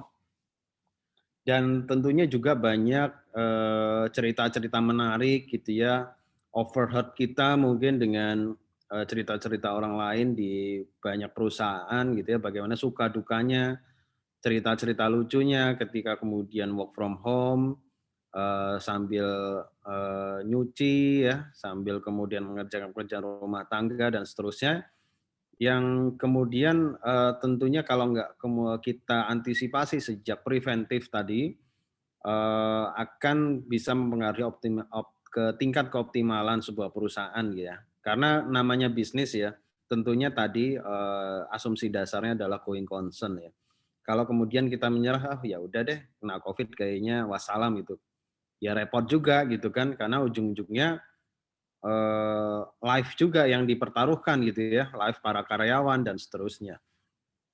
Nah kembali ke pembahasan OD, saya melihat bahwa pandemik ini menjadi salah satu general environment yang mempengaruhi banyak hal ya, mulai dari organization level sampai individual level, tapi saya coba highlight saja satu intervensi, satu diagnosis di level organisasi yang cukup terdampak dengan keberadaan pandemik. Ya, kalau kita ambil tadi di contoh organization level ya. Pertama adalah mungkin satu aja ya, dari aspek human resource ya, atau SDM ya, di mana elemen-elemennya pasti banyak ya, mulai dari training, rekrutmen. Nah, rekrutmen sangat terpengaruh dengan kondisi pandemik ya, yang sebelumnya interview dilakukan secara tatap muka ya, kemudian melalui online ya, tentunya barangkali ada kiat-kiat yang berbeda dari para psikolog maupun asesor untuk menyiapkan tools yang bisa mengcapture behavior tertentu pada saat online. Tapi saya menyoroti elemen kedua di dalam HR system, yaitu performance management. Performance management ini cukup suffer ya dengan keberadaan pandemik ini, yaitu tadi karena kita tidak bisa mengendalikan behavior karyawan once ketika mereka mengoperasikan moda work from home gitu ya. Ya memang konsepnya masih sifatnya tradisional ya, katakanlah harus disupervise ya, masih ex-teori banget. Nah, namun hal tersebut memang nggak bisa kita nafikan gitu ya, ketika memang kita nggak memiliki manajemen kinerja yang efektif untuk memantau result dari pekerjaan mereka. Dan kami melihat bahwa salah satu intervensi yang paling bisa dilakukan untuk cara kerja karyawan di era pandemik ini adalah mengubah manajemen kinerjanya. Atau bukan mengubah reward-nya ya, tapi how to manage performance-nya. Kami sebelumnya menerapkan apa yang disebut dengan MBO ya, Management by Objective, yang biasanya dilakukan setahun sekali ya, atau quarterly lah paling cepat gitu ya, untuk mengukur kinerja seorang karyawan. Tapi sekarang udah nggak bisa lagi, karena ketika masih menerapkan hal itu, maka kita akan kehilangan waktu banyak untuk memfeedback kinerja karyawan dan mengkoreksi jika memang tidak sesuai dengan ekspektasi kita dalam bekerja. Oleh karena itu, kita secara highlight menyimpulkan ya dari hasil diagnosis kita harus menerapkan apa yang disebut dengan OKR, ya, Objective and Key Result. Kenapa demikian? Sebenarnya tidak hanya pandemi ya, tidak hanya dalam konteks pandemi kita harus menerapkan OKR. Tapi pandemi ini mengakselerasi penerapan OKR tersebut. Di mana OKR ini sebetulnya lebih simpel daripada manajemen by objective. Tapi yang paling penting adalah continuous feedback-nya yang dilakukan ya, atau feedback secara berkala yang dilakukan oleh atasan kepada bawah, yang kemudian ini belum dilakukan pada saat sistem performance management sistemnya masih menggunakan moda quarterly ataupun annually. Nah, kami salah satu impact ya, intervensi yang paling bisa diterapkan di masa pandemi untuk level mikro di dalam korporasi adalah kita mengubah bagaimana shifting dari MBO menjadi OKR gitu ya. Nah, tentunya di dalam OKR-nya ngapain itu pasti ada sesi diskusi tersendiri yang kita bisa diskusikan, tapi setidaknya itu bisa menjadikan salah satu metode atau intervensi bagaimana kemudian korporasi itu tetap bisa survive, karena kita nggak tahu akan sampai kapan COVID ini akan berakhir, sesuai dari pernyataan Mas Toro tadi. Nah, mungkin kapan-kapan kalau ada waktu kita bicara sesi tersendiri tentang OKR. Mungkin kurang lebih itu jawabannya. Thank you. Oke, terima kasih Mas Gandung. Gimana Mas Toro? Apakah sudah cukup menjawab? Oke. Oke, terima kasih. Nah, ini ada lagi dari Mbak Putri. Apakah Mbak Putri mau open mic saja, langsung bertanya? Mbak Putri, atau saya bacakan dulu ya. Jadi ini pertanyaan dari Mbak Putri. Pada bulan Juli lalu, kalau tidak salah, Pak Erick Thohir telah meluncurkan corporate culture bagi BUMN. Berapa besar pengaruh kebijakan tersebut terhadap ODI PT Telkom? Apakah perubahan tersebut menjadi tantangan tersendiri dalam ODI PT Telkom? Monggo. Ya, sangat berpengaruh ya, sangat berpengaruh karena minimal, ya sorry saya munculkan slide-nya yang terkait culture. Nah, karena begini, memang policy yang diambil terkait dengan culture ini bagaimana kemudian bisa melakukan alignment ya antara top management view dengan seluruh elemen BUMN yang dikelola oleh Kementerian BUMN, dan itu luar biasa kompleks ya. Pertama dari jumlah, dari kuantitas ya, ada ratusan, 114 BUMN dengan berbagai macam latar belakang sektor industrinya ya, dengan juga BOD yang ada di dalamnya selama ini secara existing. tentunya ketika Kementerian BUMN tidak memiliki tools bagaimana untuk melakukan alignment antara obsesi, visi, misi dari Kementerian BUMN dengan seluruh BUMN, agak susah untuk melakukan intervensi ya. Lagi-lagi ini juga bicara ODI. Karena memang kalau tidak melakukan culture alignment, tidak cukup hanya dengan strategi alignment. Kementerian BUMN memiliki rencana jangka panjang menengah ya, atau rencana jangka panjang perusahaan yang dimiliki oleh setiap BUMN. Tapi once ketika strategi itu ada, tidak dibarengi dengan adanya culture yang mengikat values para karyawan ya seluruh BUMN, maka tingkat efektivitasnya pun juga akan menjadi lemah gitu. Ya karena tadi strategi dan culture itu memang dua hal yang tidak bisa terpisahkan, ibarat dua sisi mata uang yang berbeda. Nah, culture ya pada akhirnya kemudian sudah dicetuskan dengan mencanangkan ya core values BUMN namanya akhlak, dan itu sangat mempengaruhi. Telkom salah satunya perusahaan atau BUMN pertama yang melebur atau mungkin saya belum nemu bahasanya, menghilangkan values existing-nya yang selama ini kita buat, kita formulasikan, kita semua merge ke dalam core values akhlak tersebut ya. Akhlak itu dimulai dari amanah, ya kompeten dan seterusnya.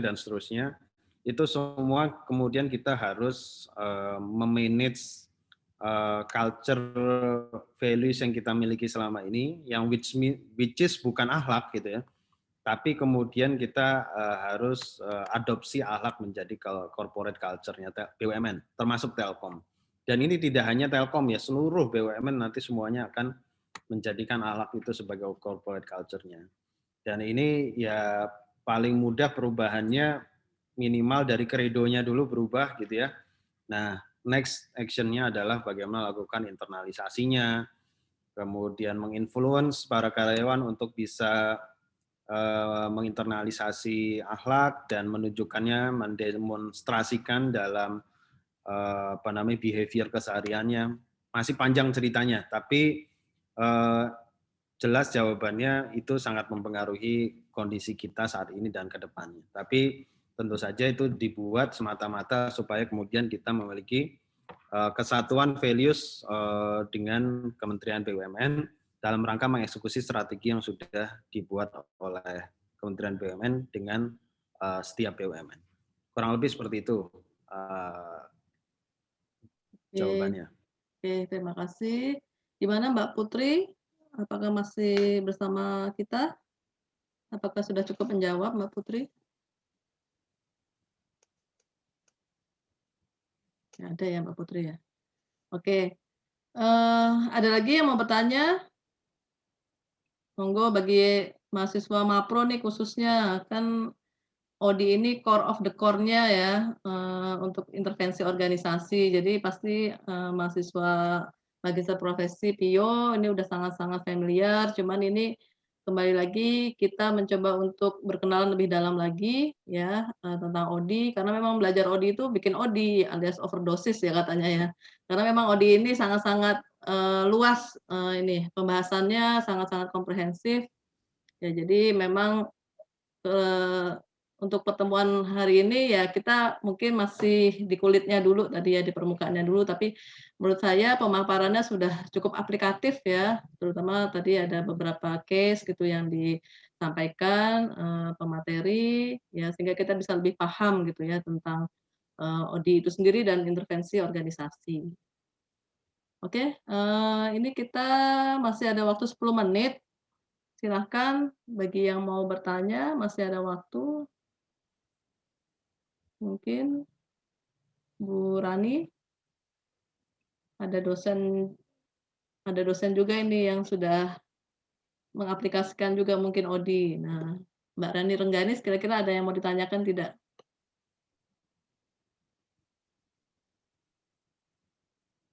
Atau sudah tidak monitor lagi ini ya. Oke, yang lain ada nggak yang mau bertanya lagi? Mumpung kita bisa saling sharing nih dengan pakar, salah satu pakarnya lah atau audit practitioner gitu ya. Jadi Mas Gandung ini di audit ini sudah cukup lama berkecimpung ya. Walaupun tadi waktu cerita di awal masih loncat-loncat, tapi sekarang sudah di-settle di audit ya, sehingga bisa lebih paham dan sudah mengaplikasikan audit di Telkom ya khususnya. Oke, kalau nggak ada pertanyaan, apakah bisa saya anggap selesai kelas online-nya? Monggo, open mic boleh? Gimana? Kayaknya pada pada mute semua. Jangan-jangan pada tidur lagi ini. Kayak mendengarkan kuliah gitu ya. Oke, Iya Mbak, sudah. Terima kasih. Sudah sudah. cukup jelas. Mbak Kila ya, oke Mbak Kila. Nggak ada yang mau ditanyakan nih Mbak Kila? Nggak ada Mbak. Terima Nggak ada, kasih. oke. Sudah cukup paham kira-kira tentang audit, walaupun Mbak Kila juga sudah belajar ya di Mapro, tapi dengan pemaparan ini apakah sudah menambah insight lagi? Sangat menambah. Sangat menambah, oke. Ya saya juga, belajar juga nih jadinya ya tentang audit lagi, berkenalan lagi dengan audit. Saya sempat juga, memberikan materi ini di S1 ya, tapi kalau di S1 memang agaknya terlalu susah ya untuk kita belajar audit memang ya Mas Toro ya. Ini ada di mata kuliah intervensi organisasi ya, karena S1 nanti takutnya overlap juga nih dengan S2 Mapro, tapi yang lebih dalam memang di Mapro ya. Jadi di S1 ini secara sederhana saja sih tentang audit gitu ya. Jadi kenapa kelas online ini diadakan juga karena saya mengidentifikasi kebutuhan gitu ya bagi para mahasiswa, khususnya mahasiswa S1 yang sedang mengambil intervensi organisasi dan mahasiswa magister profesi psikologi ya untuk lebih paham gitu tentang audit ya. Nanti untuk lebih jauh lagi mungkin teman-teman bisa belajar atau bisa kita adakan kelas online berikutnya, batch berikutnya yang lebih dalam mengupas audit gitu ya. Sehingga akan lebih aplikatif lagi nantinya gitu ya. Oke, saya rasa cukup ya, Mas Gandung terima kasih banyak atas paparannya. Kita berikan aplaus dulu dengan, terserah nih dengan tepuk tangan atau tepuk tangan online gitu ya. Karena kita sudah belajar banyak tentang audit, ya saya rasa ini juga sangat insightful ya tentang audit karena mungkin, saya tuh punya bukunya tuh, Cummings itu kan bukunya tebal sekali ya, mungkin Mas Gandung juga tahu ya, Cummings itu salah satu buku audit itu ya.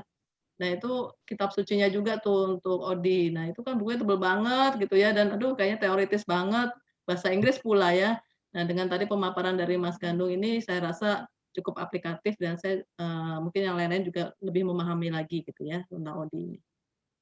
Oke sebelum saya akhiri, tolong yang belum mengisi form evaluasi untuk diisi dulu, nanti saya share juga di grup ya. Kemudian sesi terakhir yang juga nggak kalah penting adalah sesi foto-foto. Jadi tolong di open cam ya, open kameranya supaya kita bisa foto bersama ya untuk dokumentasi ya. Monggo dibuka dulu. Ya, masih banyak ini yang belum dibuka.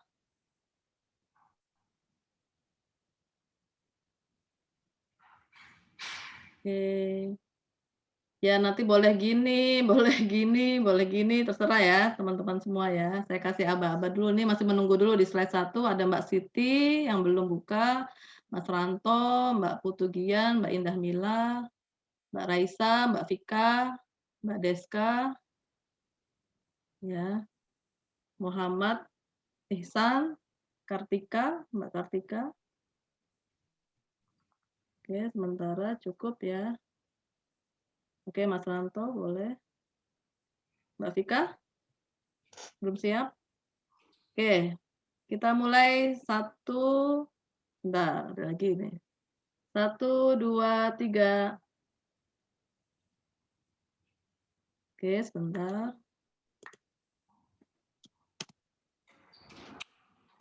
Oke, slide 1-nya ada Mbak Raisa, Muhammad Ihsan, Mbak Deska, Mbak Vika, Mbak Amel,